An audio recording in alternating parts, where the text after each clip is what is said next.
Olá, atendendo diariamente os nossos clientes aqui, bem como em contatos pelas redes sociais, recebemos e percebemos dúvidas muito frequentes em todas as consultas, em todos os contatos. Com a intenção de auxiliá-los, então, a situar-se nas questões previdenciárias, principalmente no que tange ao regime próprio de previdência social e especificamente quanto às aposentadorias especiais, nós estaremos conversando em alguns vídeos sobre alguns assuntos que vão auxiliá-los a se situar nesse contexto previdenciário, principalmente porque estamos na iminência de uma reforma que vai alterar, a meu ver, de uma forma muito danosa, muito prejudicial. E se você hoje não souber onde você está, você não saberá após a reforma para onde você vai. Nesse sentido, nós temos que entender algumas coisas. Então, em cada bate-papo desse, nós vamos falar sobre uma dica específica para o servidor público no relacionamento com a administração pública.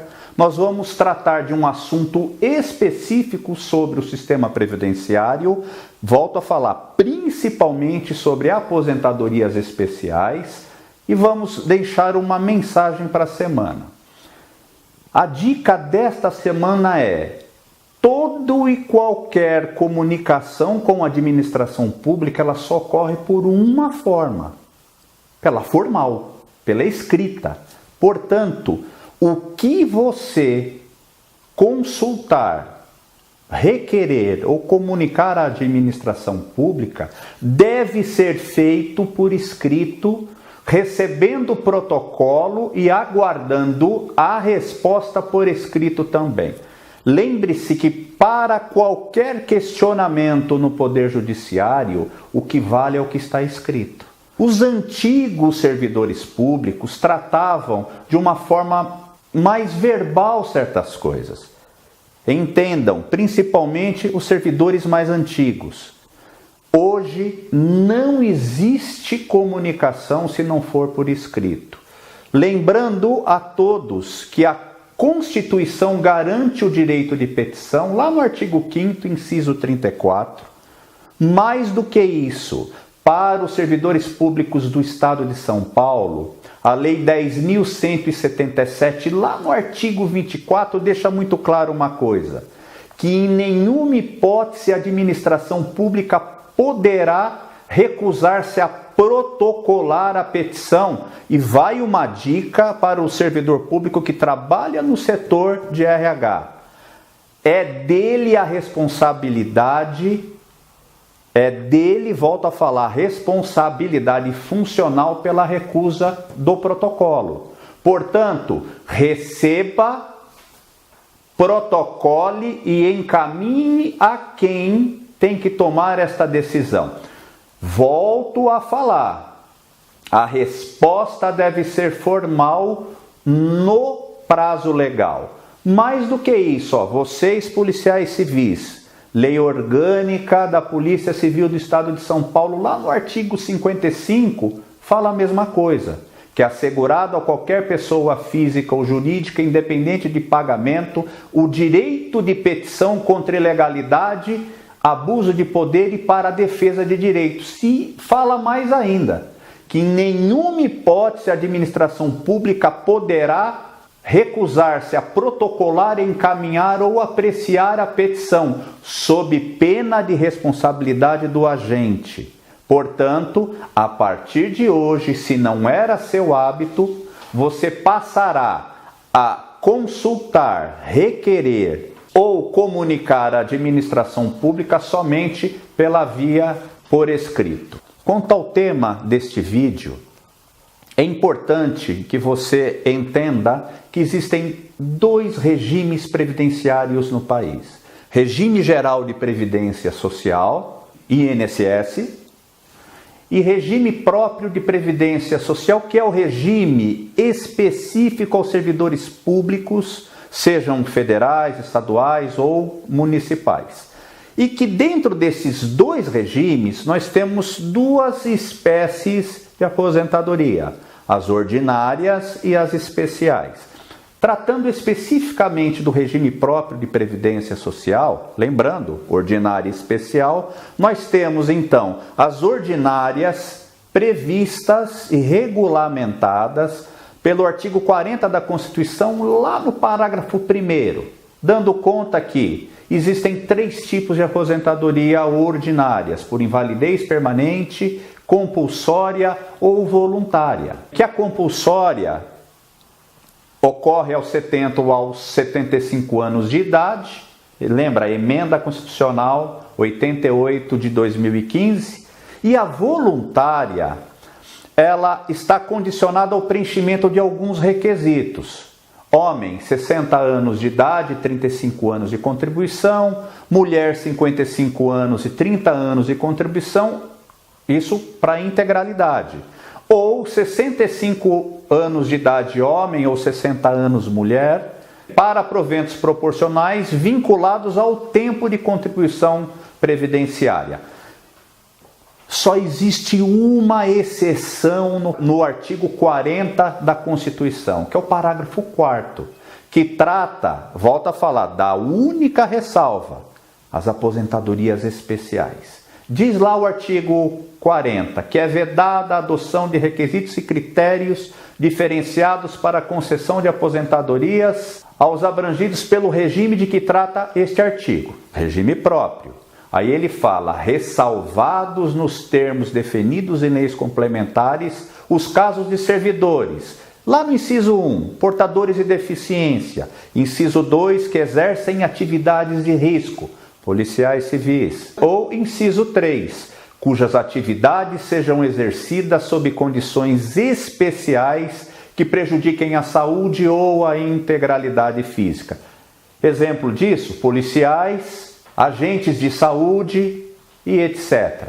Especificamente, aos policiais civis do Estado de São Paulo e aos demais policiais dos entes federativos, nós temos uma lei complementar que regulamenta a situação, a carreira, que é a Lei 51/85, que foi alterada lá em maio de 2014, ao qual reforçou a recepção dela pela Constituição de 88 e melhorou os requisitos, alterou os requisitos para a policial feminina. A lei complementar que regulamenta as carreiras policiais, sejam federais ou policiais civis dos estados, é a Lei Complementar 51/85, que foi alterada lá pela Lei Complementar 144 de 2014, que deixa claro que os únicos requisitos exigidos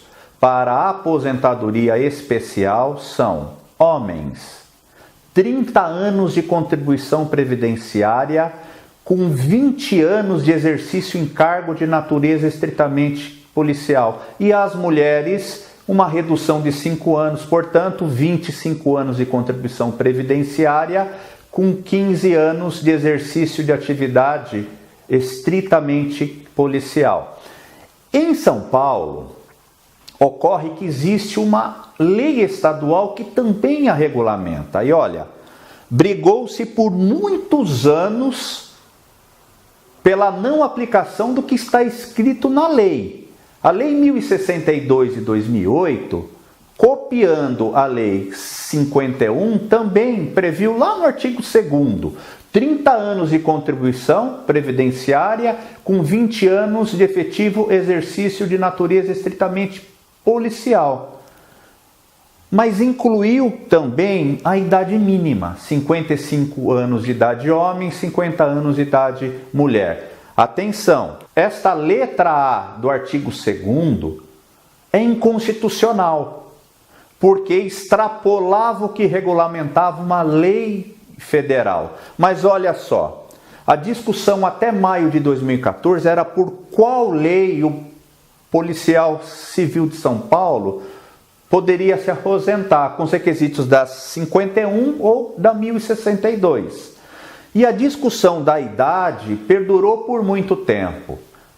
A mesma lei 1062/08, que previa a idade mínima para homens e mulheres, prevê lá no artigo 3º o seguinte: aos policiais que ingressaram na carreira policial civil antes da vigência da emenda constitucional 41 de 03, não será exigido requisito de idade, sujeitando-se o policial apenas à comprovação do tempo de contribuição previdenciária e do efetivo exercício em atividade estritamente policial. Ora, brigou-se por muitos anos pelo descumprimento da própria lei invocada pela autarquia previdenciária estadual para o cumprimento.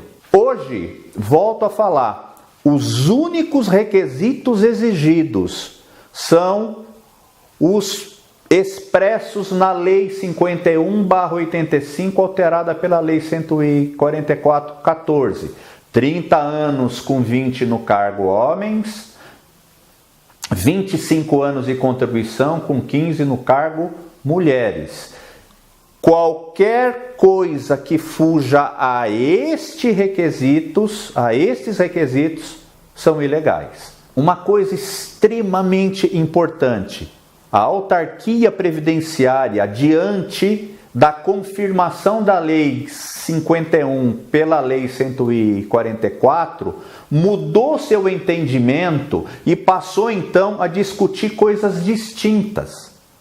Passou a reconhecer os requisitos da Lei 51 somente para se aposentar e passou a informar que, para se conquistar, junto com a aposentadoria especial, a integralidade e a paridade remuneratória, o servidor policial deveria cumprir outros requisitos que não estão expressos nesta lei.